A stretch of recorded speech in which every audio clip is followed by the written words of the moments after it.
Bonjour tout le monde, je souhaite que vous soyez tous en forme et en très bonne santé. C'est Asma Amdouni, docteur en médecine générale et comédienne amatrice. Alors aujourd'hui, j'aimerais partager avec vous une faiblesse que j'ai, que je pense que je la garderai toujours. En fait, cette faiblesse, ce sont les gens qui cherchent la gratuité, d'accord? Ce sont des gens qui se font aller pour des pauvres, pour des gens qui passent par des crises financières et on profite de notre professionnalisme, de notre gentillesse. On se permet de faire des consultations for free, d'accord, gratuites.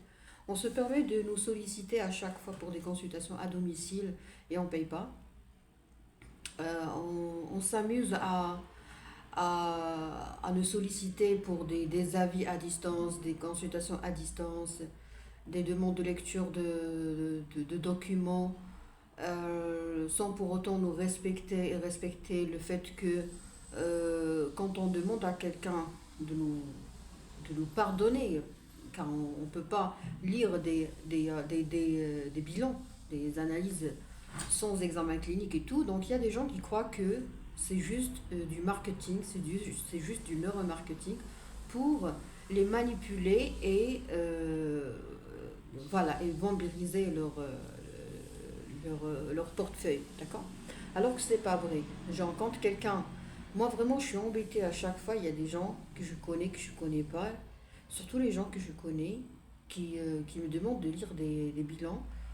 Et lorsque je leur demande gentiment, tout en expliquant l'importance de l'examen clinique et combien c'est important de revenir chez leur médecin traitant ou le médecin qui a demandé ces bilans pour une bonne lecture honnête, hein, ou bien si on a fait les analyses sans ordonnance, sans bon d'examen, ça veut dire s'il y a des gens qui ont fait des analyses tout simplement parce qu'ils ont fait une petite recherche sur Google, chose que les médecins n'apprécient pas. Donc, quand je demande à la personne de recourir à son médecin traitant qui a demandé le bilan, on me dit, docteur, j'ai fait le bilan toute seule, parce que je crois que j'ai un problème. Et du coup, voici les résultats et je veux que tu me, tu me les lises. Euh, c'est impossible d'expliquer à un arriviste. Hein, mais il y a des arrivistes sur le plan argent, il y a des arrivistes sur le plan intellectuel. Alors, les arrivistes sur le plan intellectuel, ils sont vraiment catastrophiques. Ils sont vraiment catastrophiques, sincèrement. Ça veut dire quoi un arriviste sur le plan intellectuel? Ça veut dire que c'est quelqu'un qui croit que en faisant une petite recherche sur YouTube ou sur Google ou sur ChatGPT, on peut devenir médecin. Ça, c'est un mendiant intellectuel et ça, c'est un arriviste intellectuel. D'accord. Il y a des gens qui croient qu'il suffit de faire une petite recherche sur Google pour devenir un avocat. Il y a des gens qui croient qu'il suffit de faire une petite recherche sur Google pour devenir des architectes, génie civil, tout ce que vous voulez, topographe, tout ce que vous voulez. Il y a des gens qui croient qu'en faisant des recherches sur Google ou sur ChatGPT, on peut se comparer à un chef cuisinier qui a passé 10 ans d'expérience entre France, Italie, Japon, tout ce que vous voulez, et Marrakech par exemple. Il y a des gens qui sont comme ça. Donc, je ne sais pas comment est-ce que ça peut retentir ou quelles sont les mauvaises conséquences euh, quand il s'agit d'une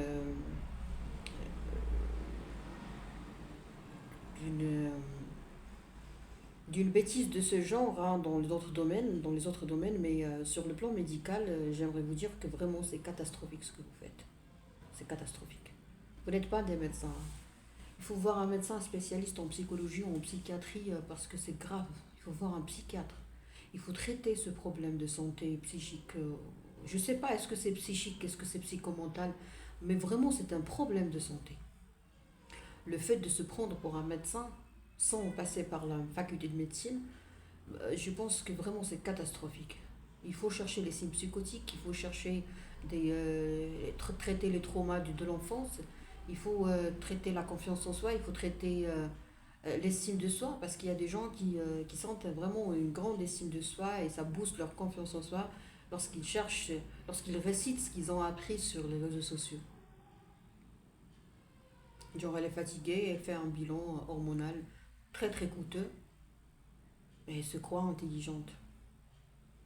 Elle est fatiguée parce qu'il a une mauvaise hygiène de vie, parce que, je sais pas, elle veille jusqu'à 4 heures du matin, elle a une insomnie, elle a un trouble du comportement alimentaire, elle passe par des moments difficiles, elle a une hépatite, elle a une insuffisance rénale, elle a un problème X, mais elle, elle s'amuse à chercher, à taper sur ChatGPT pour trouver finalement que si tu es fatigué, ça veut dire que tu as une anémie. Tu fais quoi? Tu fais l'NFS.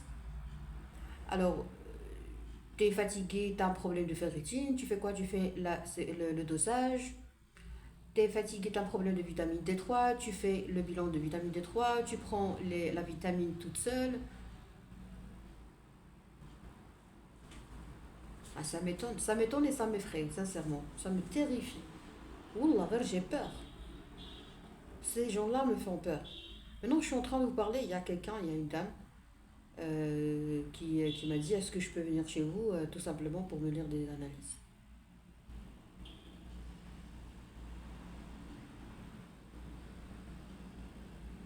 Si je lui dis qu'il faut faire la consultation, elle va croire que je veux prendre son argent. D'accord? Ou bien elle va me dire oui, comme l'autre fois, elle va venir, elle va faire la consultation, après elle va partir, elle va pas payer. Moi, ça me dérange pas. L'essentiel, c'est de faire un bon travail. Ben, c'est comme ça que ça se passe. C'est comme ça que ça se passe. Il y a des gens qui sont tellement manipulateurs et ils sont très riches. Cette femme est vraiment très très riche. Famille de milliardaires. Et pourtant, on ne veut pas payer. Et pourtant, on ne veut pas dépenser. Et pourtant, on a peur de la pauvreté. Et le problème, ce n'est pas une question d'argent. Le problème, c'est que quand vous expliquez à quelqu'un qu'il faut être examiné et je suis prête à vous examiner même si je sais que vous n'allez pas payer, parce que c'est comme ça dans votre tête, parce que ça vaut pas le coup. Il y a des gens qui se disent non, je veux pas être examiné de ta part, mais je veux que tu me lises les analyses. Ça marche pas, ça n'existe pas. En médecine, ça n'existe pas, ça n'a aucun sens. Ben, si je trouve par exemple une NFS normale, ça veut dire rien, ça veut rien dire finalement. Dans les NFS, on voit pas l'urée créate, on voit pas l'urée créatinée. Donc si une NFS est normale, ça, ça n'élimine pas une insuffisance rénale du tout. Vous voyez combien c'est difficile de travailler avec les ignorants. Et en plus, lorsque je fais des lives et des vidéos en France, en arabe, vraiment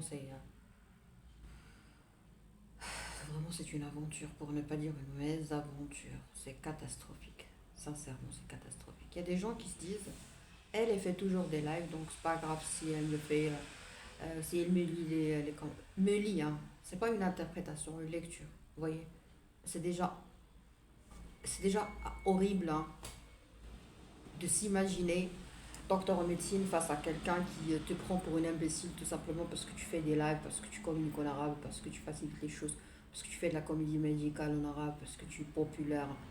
On te prend pour une idiote. On te prend pour quelqu'un qui est toujours dispo, pour quelqu'un qui